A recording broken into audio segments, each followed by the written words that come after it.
The next question is, so you have to evaluate this one. So let's try to rewrite this one. It is integral of 1 by 9 can be written as 3 square, 25 can be written as 5x whole square.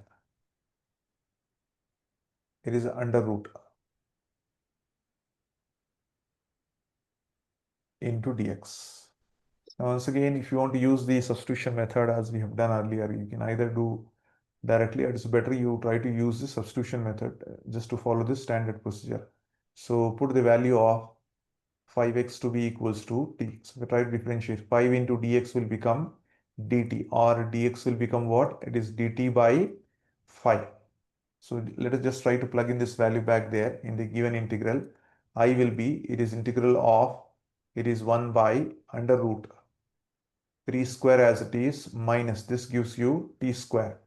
Dx has now become dt by 5. Now that 1 by 5, which is a constant outside, you can take it as 1 by 5 integral of 1 by root of 3 square minus of t square times of dt. Now if you go back to the formula that we have done, it is root of a square minus x square form under root dx by 1 by root of a square minus x square. A square minus x square under root is what? It is just sine inverse of x by a.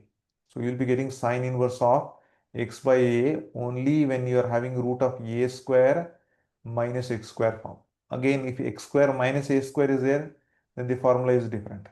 If you have x square plus a square, that means if you have first x value, whether after that whether you have negative or whether you have positive, in both the cases you will be getting log.